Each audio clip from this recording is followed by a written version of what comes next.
A Copa do Mundo de 1950 foi realizada no Brasil e contou com a participação das seleções representantes dos seguintes países: Brasil, Iugoslávia, Suíça, México, Espanha, Inglaterra, Chile, Estados Unidos, Suécia, Itália, Paraguai, Uruguai, Bolívia, Índia, Turquia e Escócia.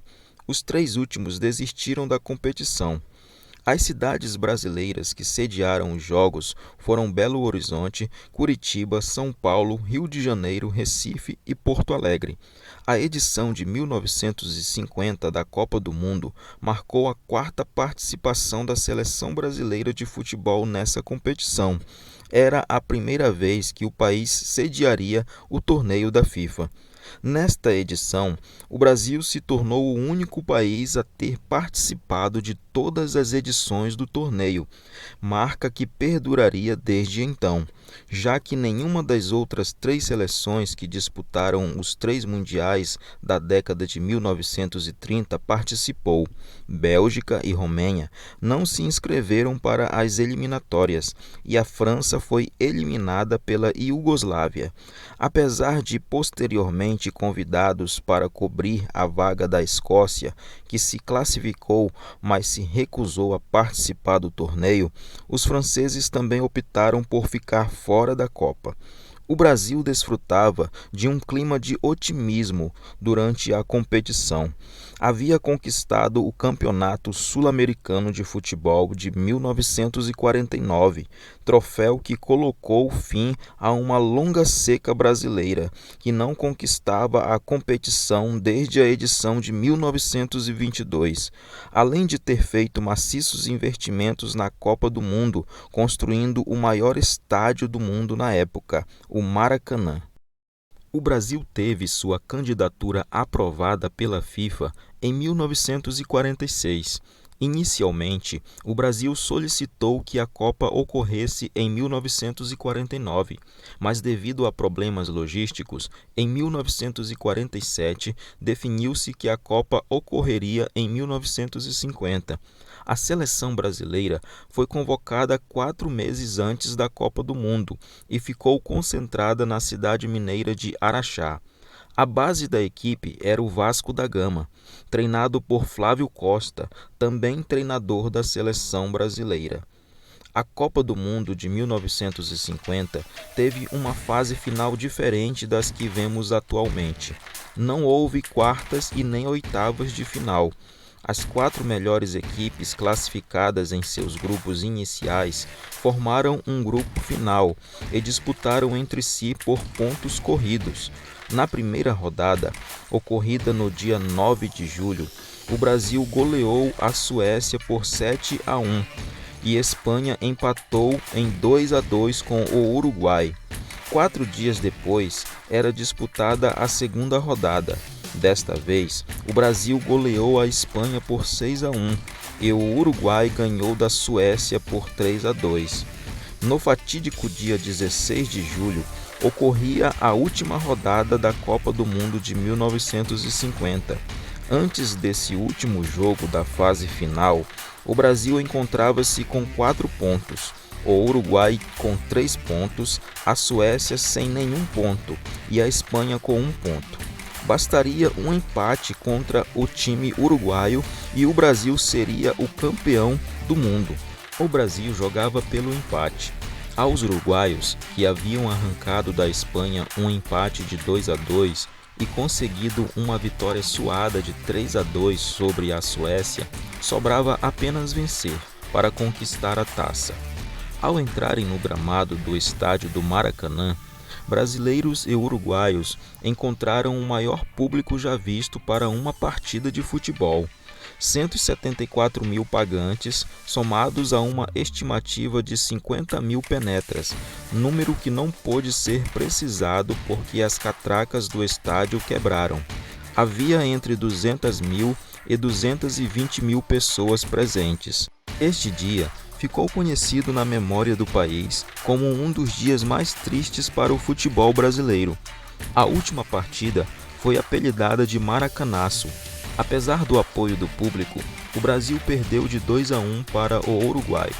jogando no lixo todo o favoritismo que havia conseguido com 2 goleadas na fase final. Após saírem na frente, com friaça, os vizinhos sul-americanos viraram, com gols de Schiaffino e Guidia. Atrás do marcador, o Brasil não conseguiu reagir. A torcida calada viu o Uruguai tocar a bola nos minutos finais e sagrar-se bicampeão mundial. Os jogadores da Celeste, no entanto, tiveram que esperar o desembarque em Montevidéu para comemorar. As ruas brasileiras foram tomadas por um silêncio fúnebre. Essa foi a primeira tragédia na história que aconteceu com a nossa seleção brasileira. A segunda tragédia aconteceu recentemente no ano de 2014, na segunda Copa do Mundo disputada aqui no Brasil.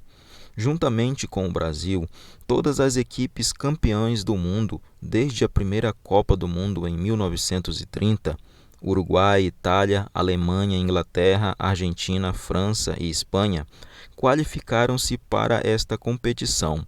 Nesta edição, a Alemanha sagrou-se campeã pela 4ª vez, a primeira depois da reunificação do país, repetindo suas vitórias nas edições de 1954, 1974 e 1990. Foi a primeira vez que uma seleção europeia conquistou o título no continente americano. As 4 Copas do Mundo anteriores sediadas pela América do Sul foram todas ganhas por seleções sul-americanas, assim como outras 3 edições sediadas na América do Norte. Para esta Copa, foram convocados 23 jogadores por seleção, sendo obrigatoriamente 3 goleiros. No total, 736 jogadores foram convocados nas 32 seleções, sendo 96 goleiros. Na primeira fase do torneio, o Brasil estreou com uma vitória de 3-1 para cima da Croácia. Depois ficou no empate sem gols com o México. No terceiro jogo, goleou Camarões por 4-1, ficando em primeiro lugar no Grupo A.